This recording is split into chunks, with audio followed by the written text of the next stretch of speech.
You can dream about things, but you have to dream, and people will tell you it's impossible, in fact. And then you go ahead and prove them wrong.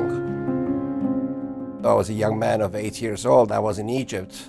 My mother was very sick, and she had a fungal infection, almost on her deathbed. There was no treatment in Egypt for her, and we had to find a pilot, a friend of my grandfather, who could bring in the medicine from the United States. And my mother took that medicine, and much to my surprise, she was basically cured.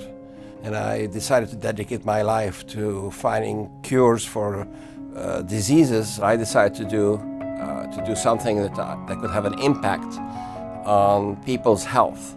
I wanted to deal with serious medical problems. We lived happily in Egypt for many years. The situation in Egypt was not very good, not only for Jews, but also in general for rich Egyptians. Unfortunately, we had to leave because of Egyptian nationalism that occurred, and we basically almost expelled of Egypt, and we had to go and live in a refugee camp to be able to survive.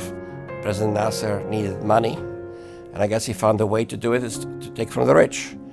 And the idea was to take from the rich and give to the poor, but unfortunately, instead of doing that, he built up his military. So he just come back from Agami, which is a beautiful beach. We'd spent our weekends there as my family, and we found our house locked up, sealed, our bank accounts frozen. From that point onwards, we had no choice but to leave the country. I had friends, Jewish friends, Christian friends, Coptic friends, Palestinian friends, Egyptian friends, Saudi friends. We were all a big family, and suddenly we got dispersed. I was too young. We were going on a boat, but I didn't realize we were going to end up in a refugee camp. We had no money, we had nothing, and we were happy to be Italian nationals, and the Italian government took us. I got highly educated, thank God, and was able to come to the United States and be able to study here further. And I always had Egypt on my mind. Now remember that hepatitis C is a relatively new virus. It was discovered in 1989. We realized that hepatitis C is a huge problem globally. In the United States, more than 3.5 million people have hepatitis C. In Egypt, more than 14 million people. And it's a global problem. People die, but they die slowly. It's a silent killer.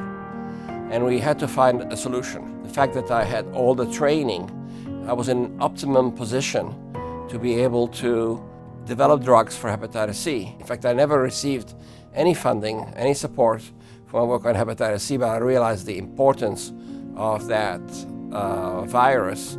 And from that, I decided to dedicate my life to finding a cure for hepatitis C. With a lot of work and intuition, we were able to find a cure for hepatitis C, a drug that can actually cure a disease.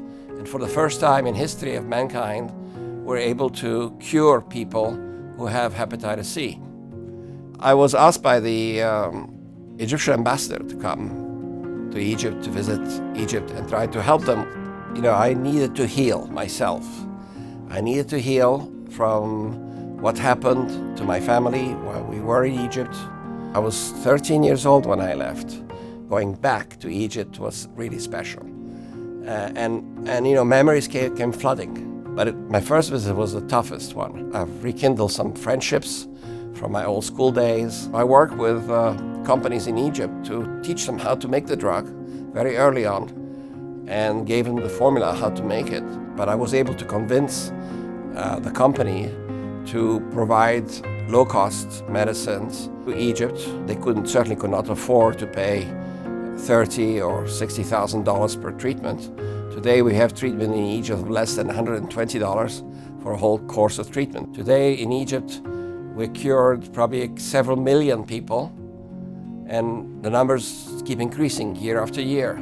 The biggest reward is getting letters from people who have been cured, including Egyptian friends who have been cured, and telling me how much more vigor they have in their life and less fear about dying, and now they don't have hepatitis C. So you should see the joy, and that makes me happy too.